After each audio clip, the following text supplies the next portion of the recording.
Nakatutuwang pagmasdan ang mga bata ng Barangay Alegria, San Remigio sa Antique na pagkatapos ng eskwela, libreng nagpapadaos-dos sa isang burol.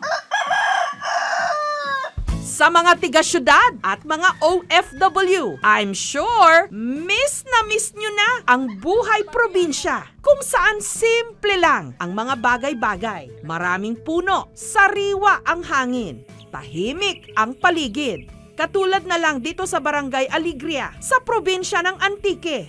Pero pagsapit ng hapon, ang katahimikan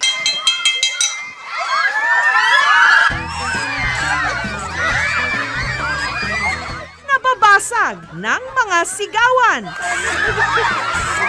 Kaya sarap pakinggan.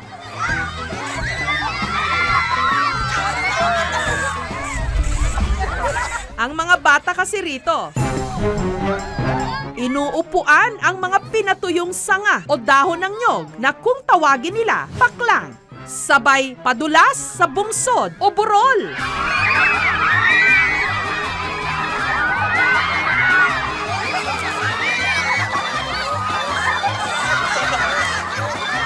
Ito ang tinatawag nilang padudus-dusan.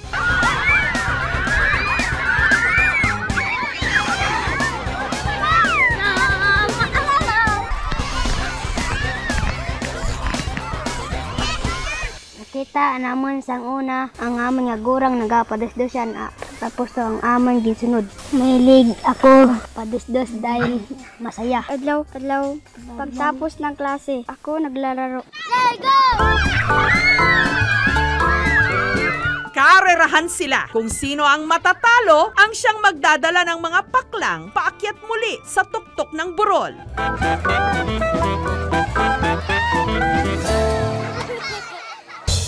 Sa Barangay Alegria, sina Harl, Michael, Rainier, Wilmar at Jasper daw ang pinakamahusay sa pagpapadaos-dos. Ang ibang araw, lagi silang ina-Alaska. Gapadayo lang kamu sagad. Ano naman sinasabi niyo? Ingit lang kayo. Ang kanilang sikreto para mas matulin ang pagpapadaos-dos. Linisin po kanyang balat. Hindi masangkab. Pero sino ba sa kanilang lima ang champion?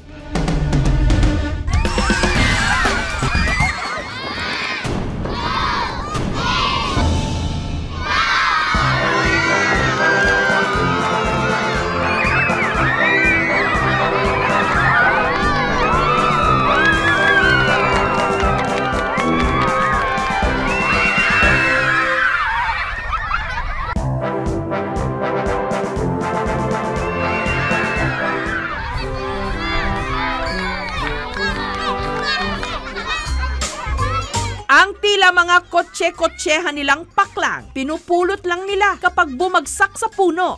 Pero sa mga atat at hindi na makapaghintay sa pagbagsak ng sanga, sila na raw mismo ang umaakyat ng puno para kumuha ng gagamiting paklang.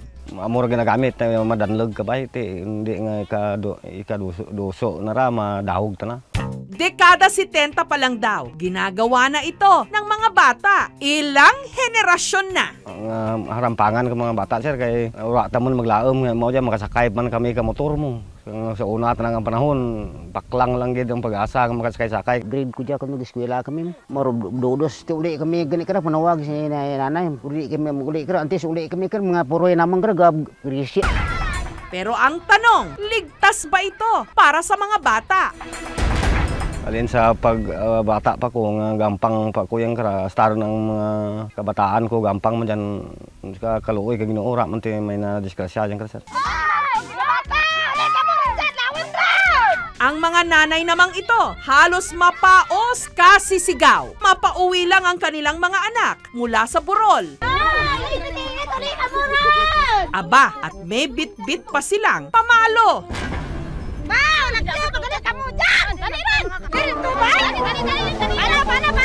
Pag minsan kasi sir, nakalimutan nilang kumain eh. Sana, bago maglaro, tapusin muna ang trabaho. May assignment ka na sa bahay. Pero sa totoo lang daw, sila rin, nung sila'y mga bata pa, nagpapadaos-dos din.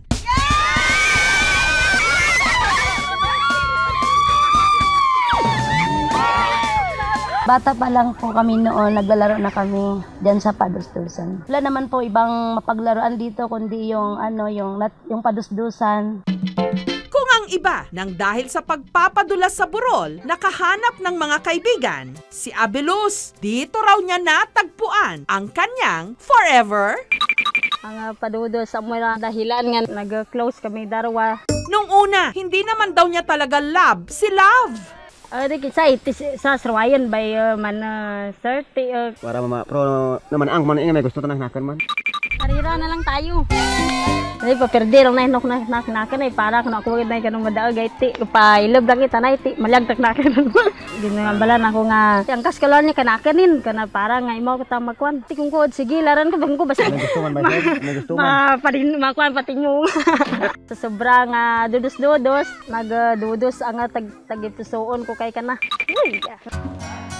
Simple lang naman yung pamumuhay dito sa bundok. Yung mga bata dito, di sila marunong gumamit ng mga cellphone, laptops. Pero dito, pinapractice na namin kung paano gumamit ng mga ganun kasi naiiwan na kasi kami. Ang video ng Barangay Alegria kung saan nagpapadulas ang mga bata, in-upload ni Teacher Romel at ito'y nag-viral. Yung mga bata dito, minsan lang kasi sila makatikim ng laruan, di sila makabili kasi yung mga parents nila, mahirap din ang buhay. Bigla mo madisutus na ano mo yung masagyan sa kinakon. Nay, di mo ko ba ipapapaloin dahil yan nagpapahalaga sa aking buhay.